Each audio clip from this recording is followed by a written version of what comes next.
Amichers, eu quero começar esse episódio com uma pergunta simples. O que realmente muda quando alguém faz uma cirurgia plástica? O nariz? As pálpebras? O contorno do rosto? Ou muda a forma como a pessoa passa a se enxergar no espelho? Durante muito tempo, a cirurgia plástica foi vista como um instrumento de transformação da aparência. Mas outra coisa começou a mudar. Hoje, cada vez mais, ela se torna também um exercício de consciência. Consciência sobre limites, sobre expectativas, sobre o tempo do corpo. E talvez seja justamente por isso que as tendências da cirurgia plástica em 2026 dizem muito menos sobre técnicas e muito mais sobre maturidade. Eu sou o Dr. César Isaac e você está no Amichê Talks, o podcast da Clínica Amichê.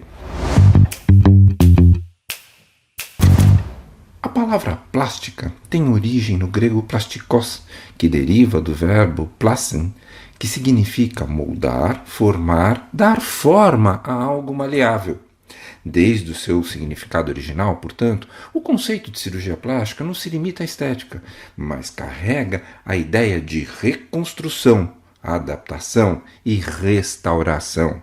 Antes mesmo de se tornar um campo médico estruturado, a plástica já existia como um gesto simbólico.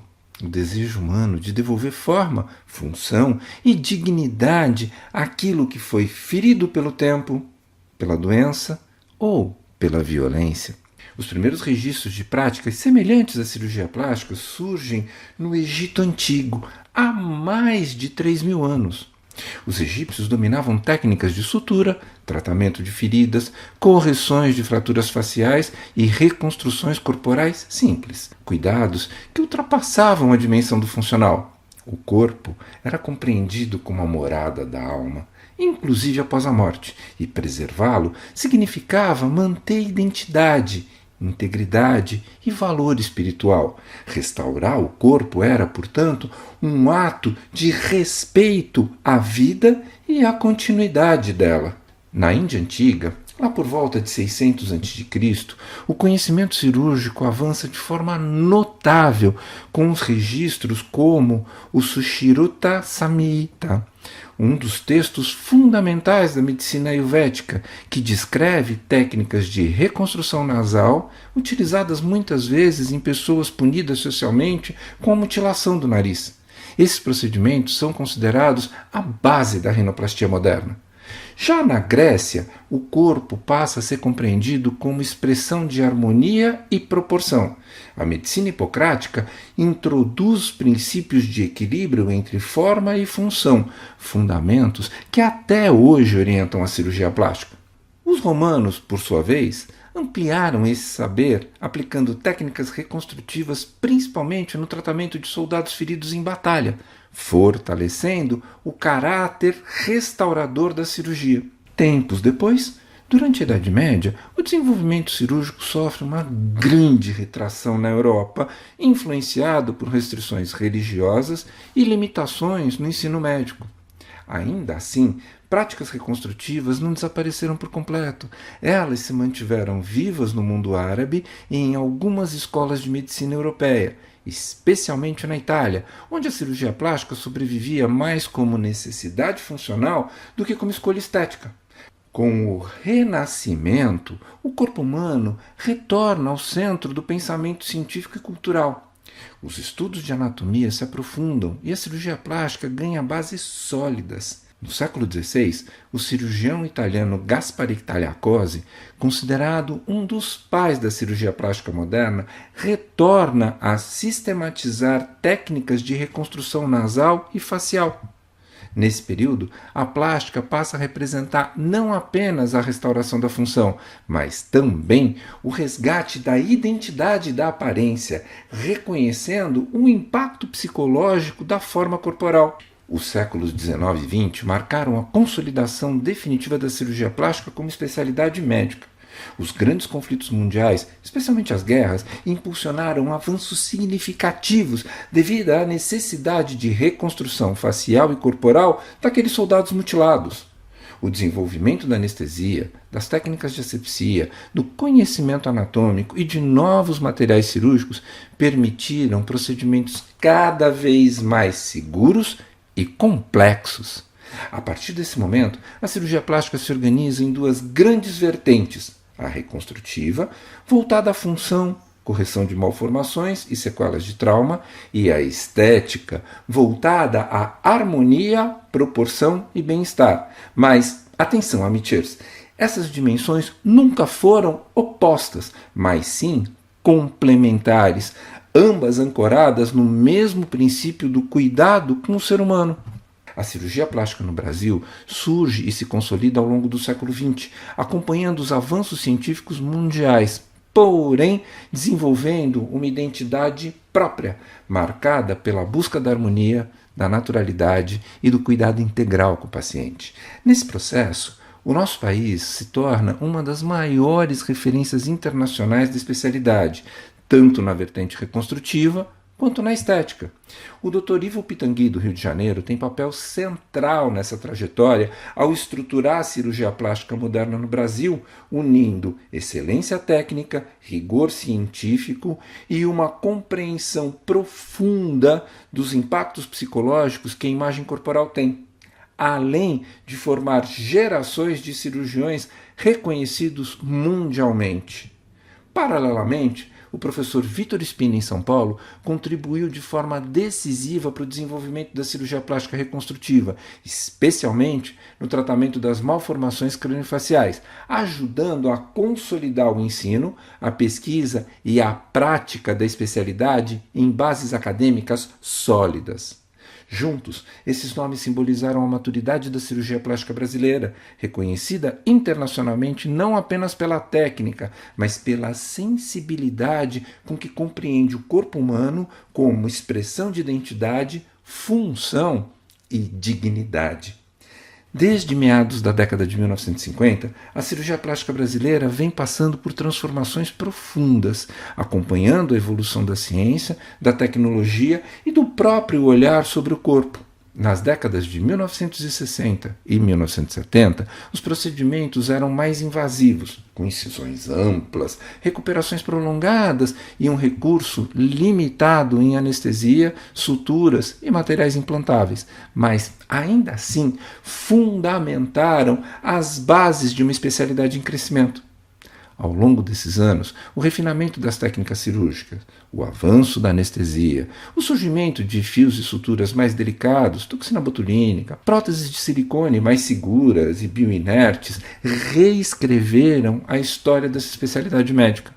Um bom exemplo dessa evolução é o lifting facial, que saiu do simples esticar a pele para técnicas de reposicionamento profundo, chamadas deep plane, preservando expressão e naturalidade. Sem falar na lipoaspiração, que deixou de ser apenas uma remoção volumosa de gordura para se tornar um procedimento de escultura corporal fina e personalizada, que transfere as células de gordura de um para outro sítio do corpo. A lipo ainda pode ser associada à radiofrequência e a jatos de gás argônio para tratar flacidez leve e moderada e promover a retração da pele em até 80%. Nessas últimas 6 ou 7 décadas, a cirurgia plástica no Brasil vem se tornando mais segura, humana e alinhada ao respeito pela individualidade de cada paciente. Hoje em dia, seu maior desafio não está na técnica, mas sim na ética, na escuta e na compreensão do indivíduo. A plástica contemporânea valoriza resultados naturais, personalizados e planejados, integrando estética, saúde e identidade. O sentido original do termo plasticós permanece vivo, moldar, sim, mas sem apagar a história inscrita no corpo. É nesse sentido que a cirurgia plástica brasileira cria a sua própria linguagem, oferecendo caminhos para que cada pessoa possa se reconhecer novamente no seu próprio espelho. E a sociedade tem entendido e buscado esses novos caminhos. Os pacientes não estão mais pedindo um nariz novo, um rosto mais jovem ou um corpo diferente. Eles estão pedindo algo muito mais sofisticado. Eu quero parecer eu mesmo, só que em paz com o espelho. Esse tem sido um mantra nos consultórios. Quando a gente fala na utilização de técnicas avançadas e híbridas, como o uso de tecidos do próprio corpo e tecnologias de imageamento e planejamento personalizado, a gente está descrevendo uma mudança de paradigma. A cirurgia deixa de ser um ato exclusivamente operatório para se tornar um processo cuidadosamente desenhado antes, durante e depois do procedimento. É o que apontam estudos científicos como aquele realizado pelo médico Rod Brodish no Departamento de Cirurgia Plástica da Universidade do Texas e publicado na revista Plastic and Reconstructive Surgery em 2007, que fundamenta a transição de técnicas puramente excisionais para abordagens combinadas com reposicionamento profundo e intervenções bem menos agressivas. Ou o artigo do Dr. Maurizio Cavalli, da Universidade de Milão, publicado no Journal of Cosmetic Dermatology em 1921, que discute explicitamente o conceito de rejuvenescimento híbrido, associando cirurgia clássica a técnicas minimamente invasíveis para maior naturalidade e a recuperação otimizada.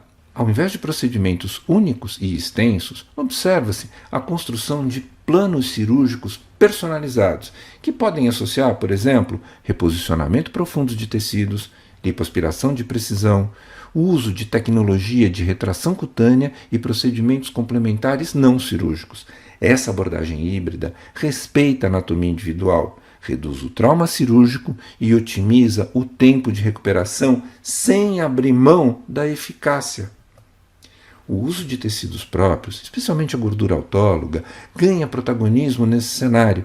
Mais do que um material de preenchimento, a gordura passa a ser reconhecida como um tecido biologicamente ativo, rico em células regenerativas, como as células-tronco e os fatores de crescimento. Técnicas modernas de coleta, preparo e enxertia permitem não apenas restaurar volumes, mas melhorar a qualidade da pele, favorecer a regeneração tecidual e criar resultados mais integrados ao organismo. Ao utilizar o próprio tecido do paciente, reduz-se o risco de rejeição a materiais heterólogos, aumenta-se a naturalidade do resultado, reforçando a ideia de que a estética trabalha com o corpo e não contra ele. A tecnologia de imageamento e planejamento personalizado fecha esse tripé de inovação. Ferramentas de simulação tridimensional, análise facial e corporal digital, mapeamento anatômico e softwares de planejamento permitem que cirurgião e paciente visualizem possibilidades realistas antes da cirurgia. Esse processo não serve para promover resultados idealizados, mas sim para alinhar expectativas, respeitar limites anatômicos e construir decisões compartilhadas. O planejamento deixa de ser intuitivo e passa a ser baseado em dados, imagens e proporções individuais, aumentando a previsibilidade e a segurança desses procedimentos. Planejar resultados realistas não é limitar sonhos, é proteger expectativas, porque beleza que nasce da frustração nunca se sustenta. E talvez o maior avanço da cirurgia plástica atual não esteja apenas na técnica, mas na capacidade de dizer com honestidade: isso combina com você, isso não. Em conjunto, esses três pilares apontam para uma cirurgia plástica mais madura, precisa e consciente. A estética de 2026 não busca transformar corpos, mas reorientar volumes, preservar a identidade e estimular procedimentos naturais de regeneração, sempre guiadas pelo planejamento, escuta e responsabilidade médica. Trata-se de uma evolução técnica que reflete, sobretudo, uma evolução ética. Provocar menos agressão, com mais inteligência e mais respeito à singularidade de cada pessoa. E no mundo hiperconectado de hoje em dia, onde tudo tem que acontecer ao mesmo tempo agora, muitas vezes o melhor procedimento é aquele que quase ninguém percebe que foi feito. Enfim, amateurs, cuidar da aparência e cuidar da saúde não são caminhos opostos. O natural hoje não significa ausência de tecnologia, significa inteligência no uso dela. Significa entender que o melhor resultado não é aquele que chama atenção, mas aquele que não denuncia o procedimento. Que a partir de agora, a beleza caminhe cada vez mais ao lado do autoconhecimento, da expectativa real e da responsabilidade emocional, porque no fim das contas, a maior transformação da cirurgia plástica não está apenas na técnica, ela está na forma como aprendemos a olhar para nós mesmos. E é nesse momento que a estética amadurece. Um beijo para cada um. Esse foi o Amitié Talks, o podcast da Clínica Amitié, um espaço de cuidado, escuta e reconexão. Visite o nosso site ou venha nos conhecer. Você pode ouvir o nosso podcast no Spotify, no YouTube ou no seu tocador de podcasts preferido. Vale a pena seguir o Amitié Talks no Spotify, assinar no Apple Podcasts e se inscrever no YouTube. Assim, você recebe uma notificação sempre que tiver um novo episódio. O nosso podcast tem produção geral e edição de Mila Bessa, direção de Fernando Dourado. Se você quiser comentar, fazer sugestões ou participar dos nossos talks, entre em contato conosco pelas redes sociais. E não deixem de avaliar nosso podcast nas plataformas de áudio. Engaja com a gente. Você pode nos dar um joinha no YouTube ou estrelinhas no Spotify. Isso é muito importante. Eu sou o Dr. César Isaac e fico aqui até o nosso próximo encontro.